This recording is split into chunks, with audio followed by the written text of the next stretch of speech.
volunteers for the Restore Our Shores Foundation, the Brevard County Zoo.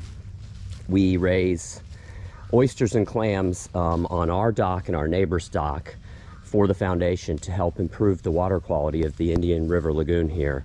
And we had a real exciting, I guess, visit the other day, didn't we? Installation, yeah. Why don't you go ahead and tell everybody what happened? Well, back in January... and real quick, we have footage of it all too, so after we get through the intro here, keep watching and we'll show you everything. Yeah. Sorry, I didn't mean to interrupt. Go ahead. Oh, no worries.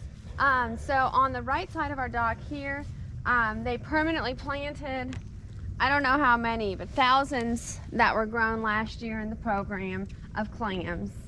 Oh, it is nice and clear. Yeah, it's real clear today. So these are all permanently planted and will stay and just continue to grow and populate. And then over here, they added another nursery. So I had a nursery on this side with 50,000 little tiny newborn clams that grew big, and then they added some others that were growing in the area from those poles all the way down here. So this is a really big area of clams. And the clams are under the sand, so we can't see them. Yep, right they burrow now. in the sand. We can't see them. You can over here. But over here you can see the bags in which they, the little tiny babies are in there. And you can even see the tiny baby clams if you look real. You might not be able to see it with the camera, but I can see like one or two little tiny babies in there. And then the 4 posts behind there is an experimental real quick, look at this. Hold on, real quick. Look at all the school fish right here. They're coming for the clams. It's awesome. Sorry, go ahead. It's okay. You're talking about the post back there? So these 4 posts back here are an experimental baby clam nursery.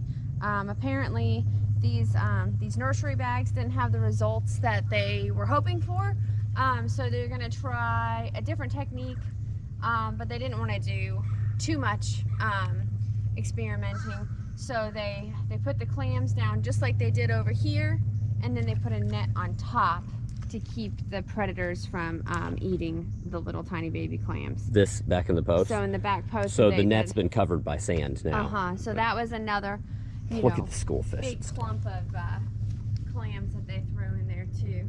So. Yeah, so that was an exciting day. We had a lot of people here. They actually had an operation set up in the driveway, and then they moved down here. Yeah, they filled the bags. Yeah. And you know, kind of like wired them shut, and then they like laid them out, spread them out equally, and then there's like little skewers that they put down in the ground to secure them. It was really cool. They planted a ton of little clams. I hope they do well. Yeah. So we can continue adding to the population here, because in the 80s, this whole bay was full of clams. And after, you know, the commercial clam diggers, when they were allowed to just come and dig up the clams. Yeah, I don't think there was a lot of rules back then. No. Yeah. You know, I think a lot of seagrass came with the clams, because seagrass grows in the clams. And but after that, and then in 2014, there was a real bad brown tide that killed and wiped out almost, after all that, not many clams were left, except for just a few, which the few that were left have been given the name super clams, because they thought that they had some kind of, there's a snook, some genetic disposition to get them through all of that. All the clams here came from that stock of super clam. Awesome. Well, as you can see, everyone's efforts over the past decade or so are working. As you can see, there's just all sorts of wildlife in the river. I hope my camera's picking this up. We just have thousands of fish swimming by us. We just had a snook about 2 or 3 foot long swim by us. We've seen all sorts of amazing stuff in here. We've seen eagle rays, sharks, dolphins, skates. We've seen it. We have river otters. We've seen all sorts of cool stuff in here. So. And since January, when they planted all these over here, the foundation found that we have little baby seagrass growing amongst the new bed of clams too. So. Which is significant for the manatees. Yes, which is significant. And of course, for the health of the river. And the health of the river, and it means that it's not so mucky that the light's getting to the bottom too. Oh, there's allowing the grasses to grow. Oh, there's a little sheep's head. Yep, there's a couple of them right there. All right, cool. Well, like I said earlier, we have footage of the team from Restore Our Shores doing the installation. I'm going to go ahead and show everybody that. We have links. We'll have links in the description and in the video here for the foundation. They are always looking for volunteers, both homeowners that live on the water like us, or just straight up volunteers that want to go and help build cages, place clams, spread the awareness. Native plants along the water's edge. There's a lot you can do. Mangroves. Yeah, there's a lot you can do without being a waterfront homeowner. So I hope everybody enjoys the footage here. The team worked hard to get this all installed. So everybody sit back and enjoy the show.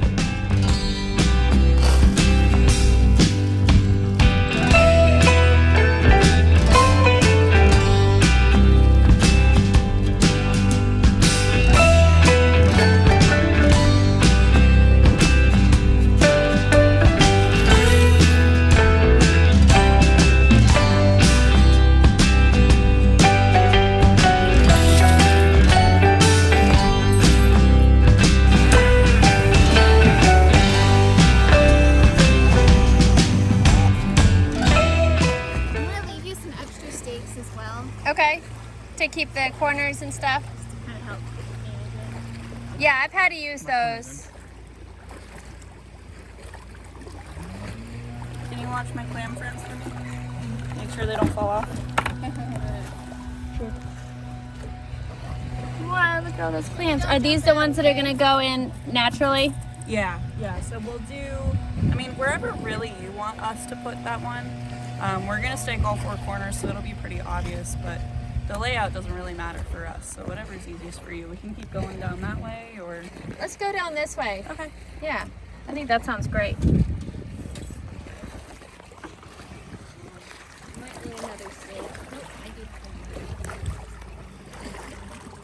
And you'll put another pipe at the end? Yeah, so what we're gonna do is, we're gonna do one here, and then we will start the natural one, like on the corner of these 5 bags, and then we'll do 4 there. Okay, cool. So this will mark the front end, and then we'll have 4 where the natural one is, because you'll have a net over the water? We'll have a net over the sand, so you won't be able to see it. Gotcha, gotcha.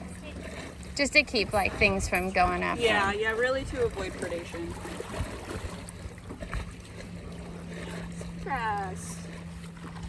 They found some there last in this little area. Are you going into how? Can you replant that little piece? Like, because can't you take like floating pieces and just like stick them back? Yeah, we typically collect the drift. And Yeah, replant some.